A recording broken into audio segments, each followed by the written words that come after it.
G'day ladies and gents, and welcome back to War Thunder. Due to the previous response to the State of Top Tier video, I'm thinking that we are going to have another conversation about some extra things that perhaps could be adjusted or perhaps could be addressed throughout the use of Top Tier. Now, for most people, Top Tier also refers to tanks, and I completely missed discussing Tank RB. Now, I don't really play a lot of top tier tanks, but I do play a fair bit of 8.0, 7.7, 8.3-ish, in that sort of region, tier 5-ish and early tier 6. And for me, I do see what could be improved. A lot of people have told me that top tier or the matchmaking system or some sort of aspect of top tier is it's completely worthless and should be thrown in the bin and completely restarted. Personally, I follow a principle of if it's more than 50% fucked, then throw it away. But for me, I don't see top tier as 50% fucked. I see it as maybe 20 or 30% fucked. Because there are certain aspects of top tier that are really, really good, other aspects of top tier which definitely need some improvement. So, some of the things that we sort of discussed in the previous video are, of course, compression. Battle rating compression is a pretty big thing, and a couple of people asked me to list a few things, so I'm going to list some thoughts as the video goes on about battle rating compression and exact battle ratings for said jets. Another thing was, of course, map size and player count. In that video, I said 15 versus 15 for a map, say, like Korea, which you're seeing in the background, is too small. It should be 7v7 or 10v10, no more than that, maybe 8v8.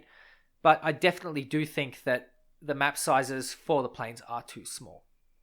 Another thing, of course, is a few things that I haven't mentioned. Now, we're going to get onto them in this particular video, as well as talking about tanks. Now, the first thing that really comes to mind for me is the stock grind. A lot of planes at this battle rating rely on their guns in the stock phase before jumping onto missiles. The MiG-21s are a perfect example of this. Them, by themselves, with the guns, are nothing short of atrocious. The guns are great, but they are only good in low-speed dogfights. And you find this in real life as well, where I think only one person, and I think that was in an F4 Phantom, was able to get a supersonic gun kill. This doesn't happen in real life, and whilst War Thunder's mouse aim and general, slightly more arcadey feel to it allows for you to sort of perfect a lot of things, such as CAS, for example, as well as aiming with guns. It shouldn't be relied upon as a stock plane. I think that's kind of atrocious, to be honest. What I would suggest, and what I would highly recommend, is that every single plane from this particular tier onwards starts with missiles. And it doesn't have to be a good set of missiles. Maybe the only exceptions here could be, say, the planes that only have one set of missiles. For example, the FGR-2. Perhaps in the F4E, you could start off with AIM-9Bs or AIM-9Es. Perhaps you could start off in the F4C with AIM-9Bs. Perhaps you could start in the MiG-21 with R3s. So, whilst you don't have the best missiles, whilst you're not completely batshit overpowered, you at least have something to combat your opponents with on the same level as they do. Because it is ridiculously unfair to me that someone has to go in with guns in a MiG-21 where they have nothing else. To me, that just isn't really a good way to operate. I think it should be done better, and I think it doesn't really make too much of a difference if Gaijin makes these, I don't know, a tier 1, the best missiles, a tier 2 modification. It doesn't really lose them that much money. I don't think many people are going to pay for basic missiles only. They would go straight to the big ones, and they would be spending a bit more money than, I don't know, $10 for these R3s. This would allow planes that aren't really that competent without their missiles to shine a bit more. Stock, where it sucks and where it hurts. Now, I'm lucky. I'm a content creator. I don't have to go through a stock grind if I don't want to. I'm not the majority of the player base, though. And for me, I think if the majority of the player base is going through something as bullshit, let's face it, as this, I think it should be adjusted to make up for that. So, stock missiles. Let me know what you think about these as well, because this is an ongoing discussion, and I would like to put some of these to Gaijin themselves, just to make this a little bit more relevant. So, one of the other things that was brought up during my previous video was from the Scottish Koala. He mentioned 2 airfields. Now, whilst I agree that 2 airfields would be fantastic, I don't think it's the be-all end-all. Personally, I love every single AirRB map that has more than one runway. I think that is a fantastic idea. I think it combats airfield strafing. I think it combats the ridiculous bomber spam that can absolutely ruin games, at especially battle rating 4.3 with the 264. I think it also gives bombers some more stuff to bomb. So if they survive long enough, or for example, if you're in a Phantom and someone has gone to 15k and you just don't want to chase them, you can chuck some bombs and rockets on. You can extend some time frames for your Operation Space Race or, Battlefield Engineer type tasks. I think that having that option is really, really nice. And I think having it added to all maps should be mandatory. I think it should be added to all maps, and I really, really love that idea. I don't think, however, it should replace the lack of 15 versus 15. Because for me, the large player count of these maps is just due to the overloading, the increased density of players in a certain area. For me, a map like Spain, even though I don't really like the map on a personal basis, I think it is a good size. I think more maps like that would be good, and whilst I don't really want to see the English Channel map, perhaps a cut down version of something around that, maybe a larger Normandy, or the Afghanistan map is a really good size. I think it is worth using that as a model to make the rest of the maps. There is an EC map for Vietnam, and I don't know why it hasn't been used. You could very easily cut out a 128 by 128 block and just stick 4 airfields on it, some ground targets in the middle, or a convoy, or something simple, and just call it an AirRB map. And I really don't think the player base would care. In fact, I think the player base would love you for it. So, with that out of the way, and I'd like to thank Koala for his input. I think Koala has some really, really strong ideas. And as a YouTuber himself, you should definitely watch the ideas that he has, especially regarding things like the grind, which I feel like I need to add my own 2 cents into as well. You might see a video of that soon. The main thing I really wanted to talk about for top tier was the battle ratings. And the battle ratings are, in my opinion, quite compressed. Although, it's not really the end of the world. It doesn't require a whole lot of change. Reducing the spread to 0.7, in my opinion, doesn't really cut it. What I would like to see is an increase to 11.0. And I did specify some battle ratings, but for me, I think going into a bit more detail and a little bit more depth regarding the subject is, I'd say, required. So, for me, I would put the F4E, the F4EJ, and maybe the SMT and the MF at 11.0. Personally, I think they are easily the strongest vehicles in the game, and they don't have any relevant competition that stands up to them as far as any other vehicles. The closest one that comes to it, in my opinion, is the FGR2, which you are probably seeing on screen right now.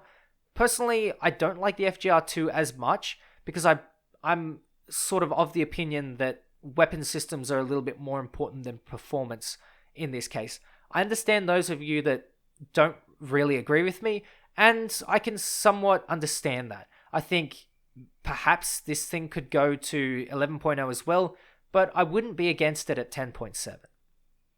Speaking of 10.7, the MiG-21F and the F4C should both go at 10.7.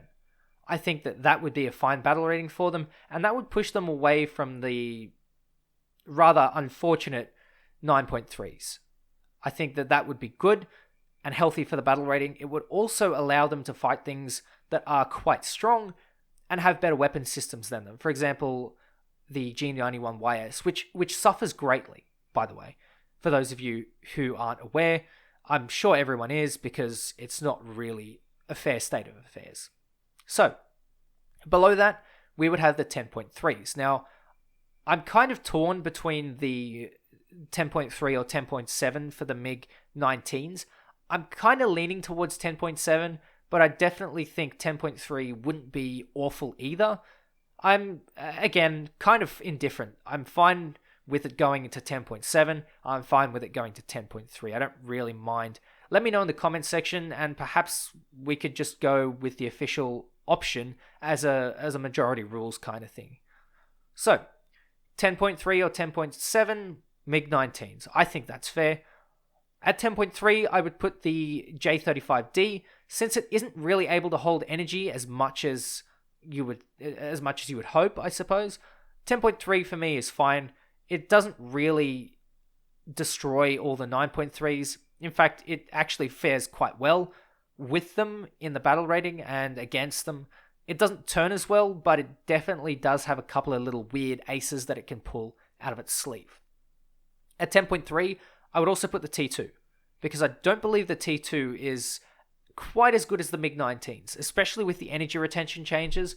Obviously, when it was introduced, it was without a doubt the best jet, but since the MiG-19 got its buff, I think it is fair to put it at, a battle rating either with or above it. Again, 10.3 I think is fine, and I believe that that's pretty fair. As for the J7, I think I would like to see the J7 at the same battle rating as the MiG-21F at 10.7. I did completely forget about that. And of course, all of the sort of copy-paste versions should all be at the same battle rating as each other. I'm looking at U2 F100s. Even though they have the AIM-9Bs, I do believe the F100D and the F100As for the French and the Chinese tech tree should both be at 10.0. They should be at 10.0 with the current flight model of the Lightning F6, the Hunter F6, and of course, I think that that is a fair and reasonable battle rating for both of them. For me, although I put the F100 above the Hunter F6, the Hunter F6 undoubtedly has very formidable weapon systems that in a down tier definitely destroy those lower tier planes. I would also put the G91YS at 9.7, keeping it where it is. I think it's fine, although I'm indifferent to it at 9.3. That being said, it does tend to do very well against 8.3s, so maybe 9.7 isn't a bad idea after all. At 9.7, I would also put the J-32B, just because that thing is an absolute beast. I would also put the Sabre Dogs, that is the F-86Ks, and I would also probably put the CL-13B and the Shenyang F-5. It sits there with the Hunter the FGA-9, that's the one. And I think that is fair and reasonable. I don't believe that it is too high or too low there. The J-32 is really strong, and the Shenyang F-5 is also extremely strong. The Sabre Dogs, I haven't played a whole lot of them, but I definitely think that they are quite good. They are very, very enjoyable as well. So if you haven't played them, I would suggest playing them. Now, the CL-13B, personally, I believe that jet is one of, if not the best 9.3, disregarding the Lanson. So I would probably put that one as well at 9.7. Just because it's very strong. And it's also very fun. But that's beside the point. At 9.3, I would basically put all of the 9.0s that I haven't discussed earlier. The Super Mystère, the MiG-17, the F2 Sabre. I would probably put all of those at that battle rating. The Hunter F1 as well. I think that's fair, I think that's reasonable, and I think that is good and healthy as well. At 9.0, I would put the MiG-15 BIS, the Swift F7, the G91R3, the G91R1, and the G91R4. The G91s for me are ridiculously strong, but they do start to lack in the speed department. And the reason why they were put at 8.7 is because they were struggling against things like the Hunter F6, the F100, and I suppose a little bit of the Hunter F6. They were also getting dragged up into 10.0 where they were facing the T2 at the time, which was pretty ridiculous. So Now that those are out of the way, I think we have a lot more room for these sort of 8.7s to flourish, like the proper 8.7s, the Venom, the non-BIS, the A5 Sabre, I guess even the F25 Sabre, the CL13A, the Mark IV, my mistake, the CL13 Mark IV, which is basically an A5 Sabre. I would definitely put all of those there, and I don't think that's unreasonable. It may be a little change, but all these sort of little adjustments really make a massive difference when you have a look at the tiers that I've sort of created here. Now, for me, tanks is much the same. For me, all these top tier areas need is just a little bit of decompression. At these specific areas, it really makes a massive difference, and it just makes a whole world of good for all of these areas. Not just top tier, but the areas that you use to grind to top tier. These are so important for player experience, and this, honestly, these little things just make so much of a difference. So, I'd like to just quickly go on to tank battle ratings, and then we'll return to a general discussion. So, for me, I would probably keep about 10.3 to about 9.3-ish, about the same. I would move them up 2 BR brackets together, and of course the relevant helicopters would go up as well. The places that I would decompress are around 8.3 and 7.0. Why these two battle ratings? Because in my opinion, the jump from 5.7 to 6.7 is way too much, and the jump from 7.7 to 8.0 and then to 9.0 is way too much. So if you can even that out just a little bit, you just make so much better of a battle rating system. Things like the Brennus and all the unstabilized French vehicles would remain at the same battle rating, and all the stabilized stuff would go up or stay where it is. For example, the STB-1 goes up. The Leopard 1 maybe might go up, maybe it'll stay where it is. BMPs will all go up. Things like the Bradley will go up. The Leopard 1A1 will go up. The Type 74s will go up. The MTCA and the OF40s, the Leopard 1A1 L44 will go up a little bit. All of these it'll just give top tier a breath of fresh air. And I think that's what a lot of people are really looking for. When they say top tier's fucked, top tier's gone, it's a lost cause, it's rubbish, don't bother with it, it's very experimental. It's always going to be a shitfest. But if you can add a little bit of decompression into that mix, you honestly get so much better an experience. And we experienced this with that old 1.85 meta. We experienced it. We had really good decompression. Every top jet was a whole battle rating away from the previous one. And I'd love to see that repeated. That, for me, those were the golden days. And I think that many people will agree. I think a lot of people struggle with the top tier grind because it doesn't have that sort of that ease. It doesn't allow you to slip into it as easy as, say, 8.7 or even old top tier with the MiG-19 and the F-100.